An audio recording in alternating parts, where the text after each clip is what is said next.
Olá a todos, sejam todos bem-vindos ao meu canal Chester News. Meu nome é Chester e eu vou falar sobre o desfile dos faraós do Egito, né? Se foi um ritual espiritual, oculto ou não. Bom, para quem não sabe, no último dia da Páscoa judaica, né, de Pesach, que é, para quem não sabe, a Páscoa judaica e a cristã, elas coincidem, porque Jesus, né, o Cristo, o Messias cristão, essênio, foi morto no dia da Páscoa, no último dia da Páscoa judaica, Pesach. Eu não sei se foi no último dia ou foi durante, enfim. A Páscoa judaica e a cristã, elas estão interligadas. A Páscoa judaica, ela tem a ver com a saída do povo do Egito, da libertação da escravidão. Então a Páscoa judaica, que era comemorada na época de Jesus, simbolizava a saída do povo do Egito, né? E eu achei bem estranho porque esse ritual que fizeram, essa parada, né? Teve honras militares do Egito, né? Enfim, é um pouco estranho porque assim no mundo espiritual oculto, o mundo egípcio ele significa algumas coisas das trevas, né? Dos os antigos, as idolatrias que tinham no mundo antigo, que o judaísmo, né? O cristianismo e o islamismo, o Deus de Abraão veio para justamente livrar o mundo dessas forças, né, das trevas. Então, assim, a gente não sabe se foi só uma parada militar para transformar. Foram várias múmias de reis e rainhas do Egito antigo, fizeram um desfile com muita pompa, né, para colocar transferir as múmias para um local ali, um que vai ser. Não dá para saber, na verdade, se foi só um evento para melhorar o turismo do Egito. Eu acho que pode ser várias coisas, porque foi muito estranho ter feito isso, porque a Páscoa judaica ela comemora o dia que os judeus atravessaram o Mar Vermelho e o faraó foi morto. Então assim, eles fizeram um desfile como se fosse uma provocação, né, praticamente, porque fizeram um desfile. A história judaica fala justamente que eles venceram o Egito, aí o Egito faz uma parada militar no mesmo dia com os reis lá, os faraós do Egito. Então, assim, eu não sei se vai ser um evento todo ano, talvez parece que não, né? Mas que é de uma certa forma uma provocação porque nada contra, né? O Egito foi uma civilização muito grande, muito, né, evoluída na antiguidade, antes ainda do Império Grego, Romano. O Egito era praticamente ali né? Só que esses impérios, né, simbolizam o Império Romano, o Egito, a Grécia, significa aquela coisa meio maligna, né, de você, o ego coletivo, né, muito sofrimento, muitas guerras foram feitas em nome né, desse ego, esse nacionalismo, né, essa pompa desses impérios.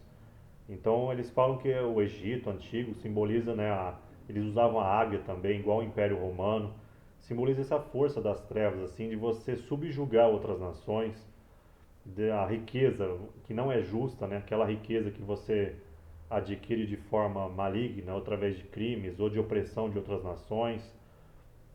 O Egito antigo simboliza no ideário espiritual oculto essa questão dos impérios das trevas, né? Das águias, né?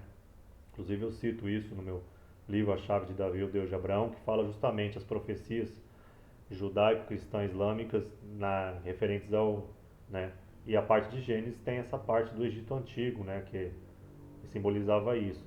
Então assim, eu acho bem estranho mesmo eles né, fazer uma parada militar. Muita gente faz acho que uns 3 dias atrás e pode ter sido só um evento para porque já teve no século passado, no século XX, muito interesse sobre as múmias do Egito e tal. Muitas filosofias ocultistas viram esse assunto ainda tem muitos seguidores, assim, pessoas que se interessam ou por arqueologia ou pela história do Egito Antigo, que foi muito impressionante, a construção das pirâmides. Assim, é um assunto que ainda desperta muito interesse.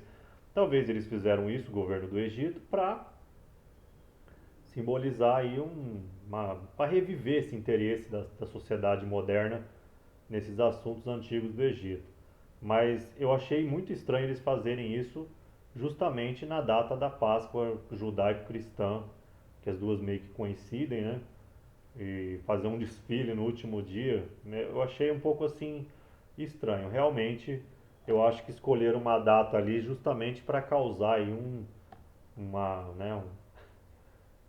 bafafá aí. Mas não sei, enfim. O Egito antigo no ocultismo simboliza também o mundo da idolatria, de deuses estranhos, né? E eu queria falar um pouco sobre isso, aproveitando esse assunto. Muita gente tem dúvida, né, se existe um único Deus, Deus de Abraão.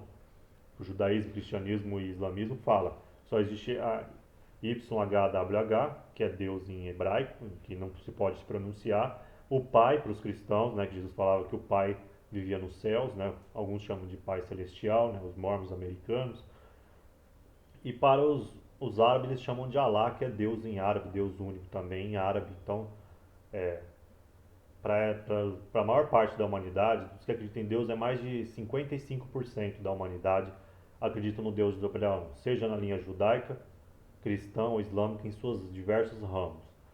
Aí a gente fica essa pergunta, né, dessa questão, e esses deuses antigos do Egito, ou os deuses romanos, né? Existem vários deuses romanos, por exemplo, a deusa da beleza, Deus romano, grego, Marte da guerra, né? Fica a pergunta, inclusive no Brasil tem o candomblé, né, que tem, para quem não sabe, a África, o norte da África, onde vêm essas religiões africanas do Brasil, os orixás têm alguma semelhança com os deuses gregos e romanos também, para que eu já estudei sobre esse assunto também, que eu me interesso.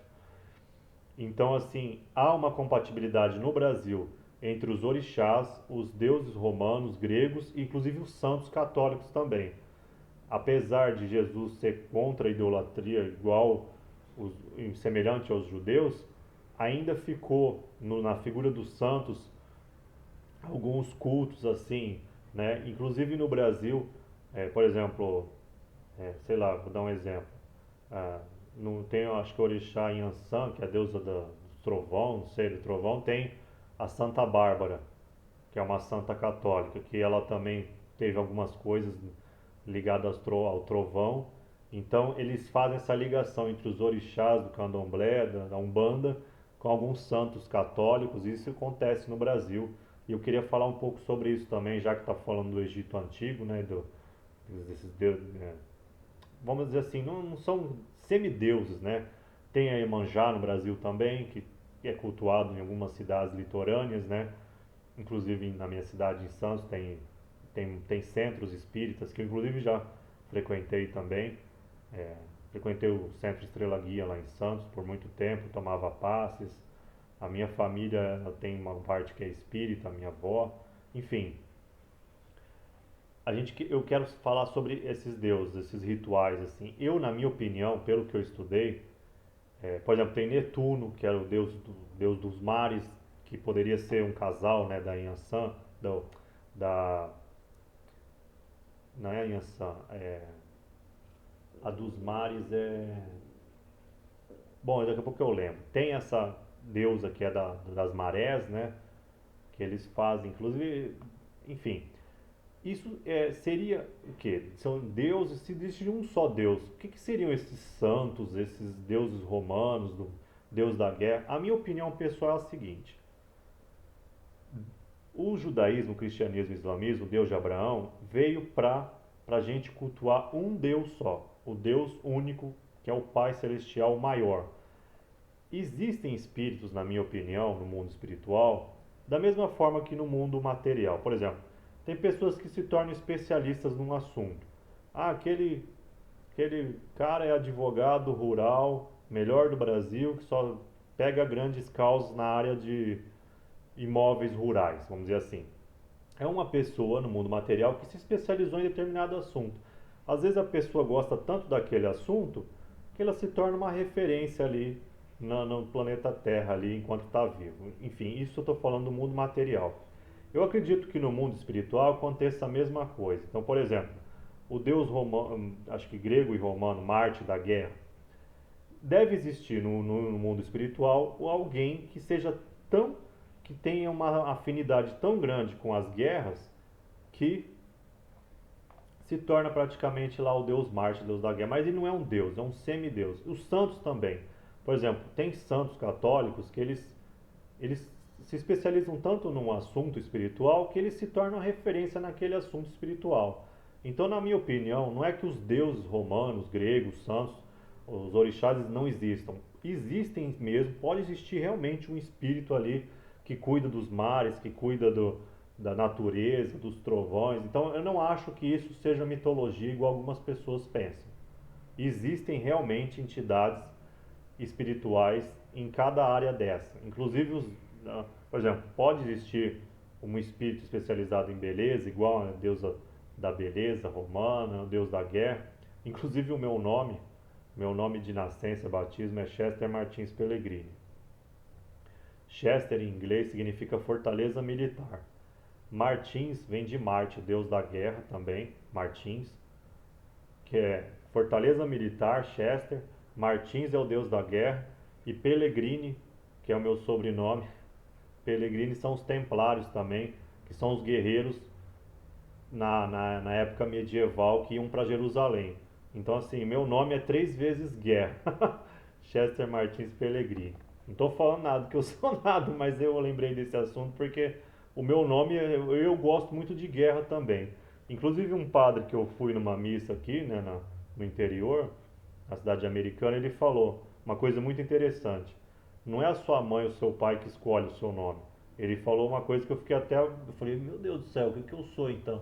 Porque o padre falou, estuda a origem do seu nome. Inclusive eu descobri isso depois que o padre falou na missa. Falou, vai descobrir a origem do seu nome, o que significa. Se você vê realmente todo o seu nome e sobrenome, tudo o que significa, é impressionante como aquela energia tem a ver com você mesmo. E o padre falou que quando você nasce, a sua energia espiritual atrai o nome. Não é o nome que te dão que atrai você, é o contrário. Eu fiquei até me arrepiado, falei, nossa, então eu gosto muito de guerra então, porque Chester Martins Pellegrini é guerra, fortaleza militar, deus da guerra do Marte, Martins, e o Pellegrini que eram os guerreiros por religião, templário. Então, enfim, eu acho que então, em resumo, isso que teve no Egito pode ser só um evento para aumentar o turismo do Egito, como podem ter aproveitado ali também para tirar um sarro ali na Páscoa judaico-cristã, uma certa um deboche ali, desfilar com os faraós, porque representa uma coisa oculta, né? Um ocultismo, as forças das trevas, enfim, não é muito legal. Mas eu acho que foi um evento único. Se tiver outras paradas do Egito na Páscoa, a gente vai saber nos próximos anos.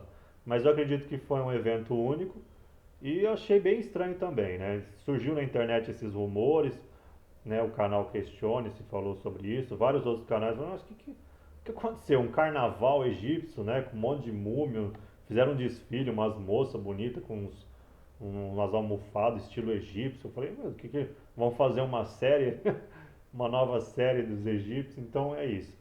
Em relação aos deuses, eu acredito que existem espíritos especializados no mar, trovão, igual a cultura africana, grega, romana e os santos católicos. Então, assim, o que Deus quer, o que o Deus de Abraão, através do profeta Moisés, Jesus e Maomé, o que eles falam é o seguinte: existem quase semideuses mesmo, especializados em algumas coisas, mas o que Deus quer, enviando os profetas, é que a gente tenha uma ligação só com Deus.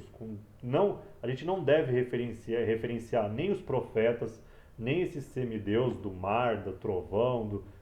Deus quer que o quê?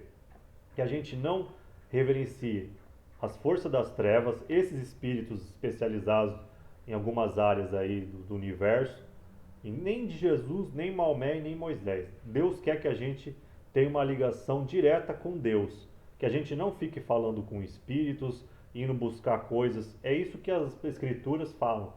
Então, assim, é esse meu recado. Bem-vindo ao meu canal Chester News. Se inscreva no canal se você quiser receber as notícias. E tudo de bom a todos.